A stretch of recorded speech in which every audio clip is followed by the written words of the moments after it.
Hello' friends, welcome to my channel Dynamic Nips. কি খবৰ আপোনালোকৰ? ভালে আছে?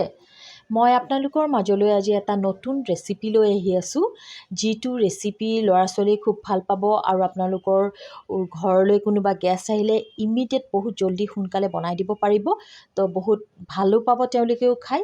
তো আহক আজি আমাৰ ৰেচিপিটো দেখুৱাওঁ কেনেকৈ মই আৰম্ভ কৰিছোঁ। ৰেচিপিটোৰ কাৰণে আমি ল'লোঁ পিঁয়াজ গোল গোলকৈ কাটি, বিলাহী এটা, বাটাৰ, চিলি ফ্লেক্স, আলু, কণী আৰু চাট মছলা, ৰোজমেৰী। প্ৰথমতে কেইটামান আলু আৰু কণী বইল কৰি ল'লোঁ। বইল কৰি তাহাঁতক সৰু সৰুকৈ আলুখিনি অকণমান কাটিলোঁ আৰু কণীখিনিও কাটি দিছোঁ। এতিয়া ইয়াতে অকণমান নিমখ দিলোঁ, তাৰপিছত অকণমান গোলমৰিচ দিছোঁ, সেইখিনি ভালকৈ মিলাই থলোঁ আৰু অকণমান কম লগা দেখি আৰু অকণমান গোলমৰিচ দিলোঁ। সেইখিনি এতিয়া লগতে পিঁয়াজ অলপমান কাটি থৈছিলোঁ গোল গোলকৈ, তো পিঁয়াজখিনি দিলোঁ। এতিয়া 1 চামুচ বাটাৰ দিছোঁ আৰু কম লগা দেখি আৰু অকণমান বাটাৰ দিলোঁ। বাটাৰখিনি ভালকৈ মিলাই ল'লোঁ, পিঁয়াজ বিলাহী। ইয়াৰ লগতে আপুনি কেপচিকামটো দিব পাৰে,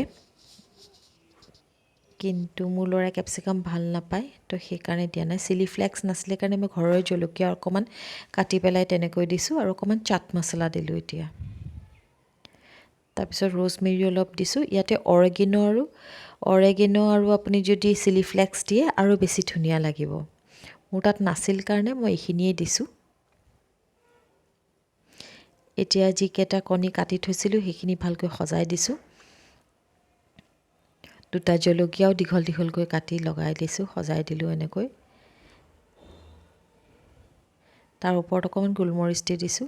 এতিয়া চীজ আছে মোৰ তাত, এইটোৱে মজৰেলা চীজ হ'লে বেছি ভাল হয়, তো এইখিনি চীজকে ওপৰত দি দিলোঁ মই এনেকৈ।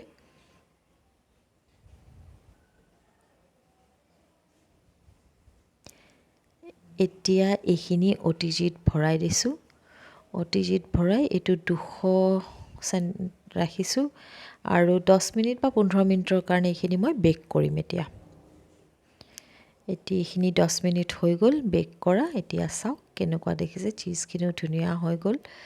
ইয়াতে এতিয়া এইখিনি সুন্দৰকৈ খাব পাৰিম।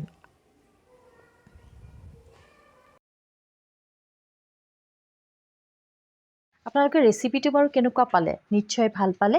ঘৰত ট্ৰাই কৰিব। ঘৰত ট্ৰাই কৰি আপোনালোকে মোক কমেণ্ট বক্সত জনাব কেনেকুৱা ধৰণৰ পালে ৰেচিপিটো। আপোনালোকৰ ল'ৰা ছোৱালীয়ে কেনেকুৱা পালে। আগলৈ মই এনেকুৱা ধৰণৰ ৰেচিপি লৈ আপোনালোকৰ মাজলৈ আহি থাকিম। আৰু আপোনালোকে ইমান দিন মোক সঁহাৰি দি থকাৰ কাৰণে থেংক ইউ ছ' মাছ।